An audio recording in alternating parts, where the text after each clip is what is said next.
Yes, I'm Jeff. I am an adult child and a love addict. Uh, I figure while I was in the mood, I will continue with another video. Um, this is a video I didn't really want to do because, and that kind of told me I should do the video. So anything I don't want to do, I probably ought to do. Um, this is going to be about triangulation, the origin of competition, and the loss of family members. And that's always a hard thing to do. Family members who are still alive, those who are still living, but yet you've lost them. There's no contact or there's minimal contact. Some of us have had to experience this, with the way the world we live in today, especially in certain cultures that are dysfunctional. Um, People cannot see eye to eye. They cannot accept or admit their part in whatever dysfunction took place. And so instead of trying to step back, get another perspective on things, they're just going to split off and go no contact or minimal contact with others that they feel are offensive or threatening to their livelihood or whatever it might be.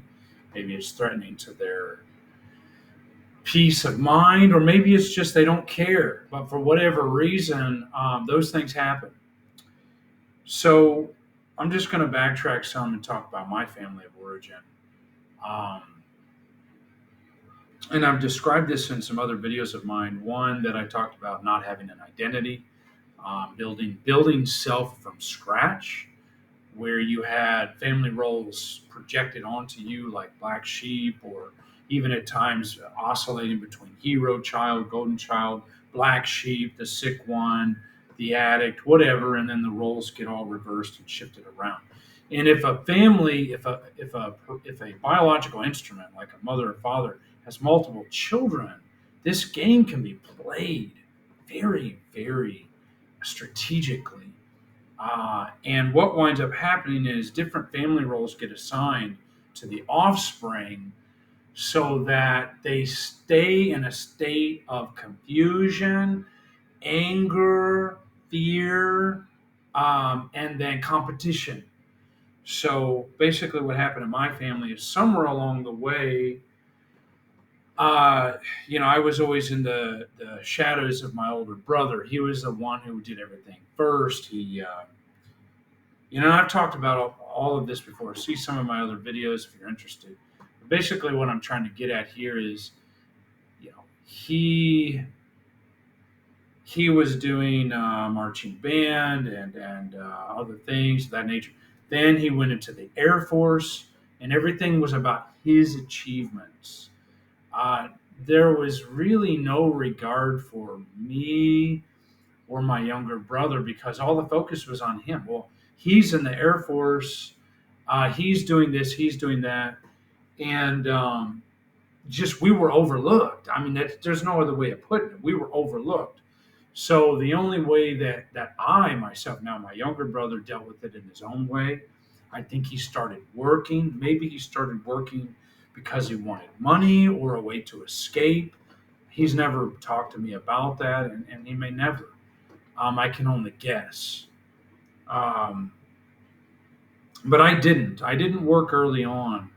I actually escaped into my academics. I escaped into my books, and I escaped into video games. So for my younger brother, he started working probably as a way of escape, and and I started playing video games and other things too. I played video games and I escaped into porn and masturbation. So those were my ways out. Now, those were not healthy. Nobody talked to me about those not being healthy. I was just left to my own devices to at you even though you were 15, 16 years old, whatever you chose, that was on you. You're not even an adult yet, but it's your problem. So it's like, well, if he's going to do porn and masturbation, or he's going to play a bunch of video games, we're going to leave him alone, and he's going to have to deal with that himself. That's not how you raise children. You've got to intervene, you've got to help them out. If you see a pattern developing that could be unhealthy, you've got to try to get them out of that. but not just let them do what they want to do. That's the easy way, and that's what happened. There was no accountability, no responsibility whatsoever from the biological instruments at all. And so I was drifting into porn, masturbation, video games, fantasy, still probably playing role playing games at that time. I'm sure. Yeah, I was still like a dungeon master for Dungeons and Dragons at that time, and just helping other people, my cousins, escape into fantasy because that's what I was doing. So that was not healthy. And once that pattern started, I eventually got out of the video game phase, of course, and then I continued to retreat into porn and masturbation and anger. I was a rageaholic too. So my anger consumed me. I had no good outlet for my anger. But somewhere along the way, and I can remember just being like, our report cards would come out, and our mother would post them on the refrigerator, like whoever did well. And it was almost like, oh, let's look and see who did good, who did bad. There was talk, there was competition. And it might have been indirect or whatever, but it was like, hey, your brother's doing this, or hey, your brother's doing that. So you got to do better, you got to do more. And it pitted us against each other. Basically, triangulation also was occurring where I'm going to withhold my love from you unless you do better. That's triangulation. That's threatening behavior manipulation. There's gaslighting going on. Basically, just in general, it was a lack of conditional love. There was a lack of conditional love. It was not instilled. Oh, man. And then ultimately, what happened is I wound up finding alcohol. This was much later, but I was in porn and masturbation, of course, video games, and then later would come academics, rageaholic, rageaholism, anger, and then would eventually come the substance abuse, which for me became alcohol. Once I became an alcoholic, I lost some good years there with my family. I was sick. And, I feel really terrible about being sick. I wasn't there for them. And I didn't go on some trips here and there. And that cost me time with my family. I've since overcome that addiction. But the consequences of that remained. And what basically wound up happening is there was a split off point. Somewhere along the way, it was my older brother split off first. Once he split off, it was really hard to get him back in the orbit. He would come back to visit from time to time. We would try to be in touch, but really everything was centered on him. He got the house, he had this, he had the career. We were forgotten about. At least I felt forgotten about. And then my younger brother split off after a pretty big fight with my stepfather and my mom. He split off and wound up sleeping on a couch in the art studio at our undergraduate university for a while until he got on his feet and went on his way. He split off, and then shortly thereafter, I started getting involved in alcohol. Once I did, even before that, he was already kind of out of the picture, and he and I lost touch. I think he was in his own drinking phase, and then I started getting my drinking phase. But somewhere along the way, we all just fractured our brotherly bond, and we were super close growing up. I mean, let's not forget that, man. We were so close. Dungeons and Dragons, playing together, exercising together, working out, and all that.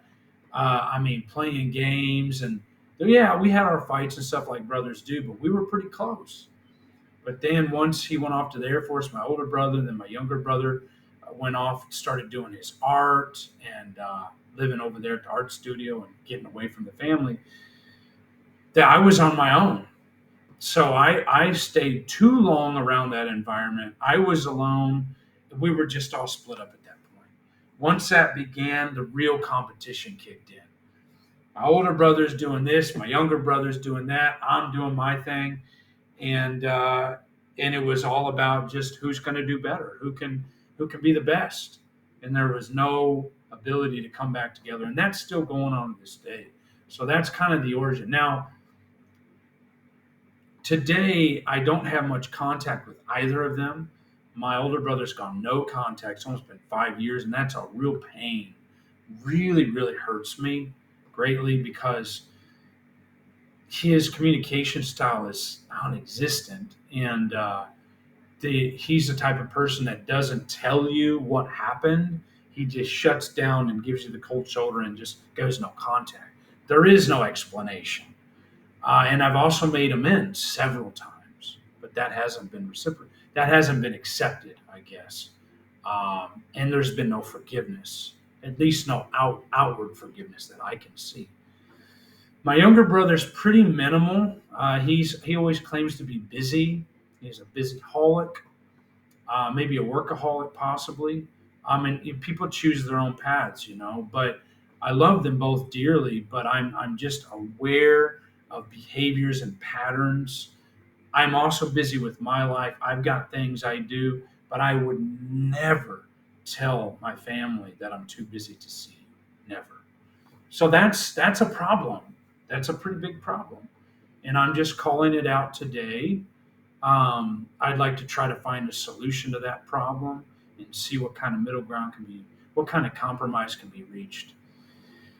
I am not. I'm talking from my head, and I'm not in my heart. I can feel it. I'm intellectualized. I'm being logical and stoic and controlling my emotions. Really, I need to cry about the loss of my brothers because this hurts me very bad, and all the feelings are repressed inside.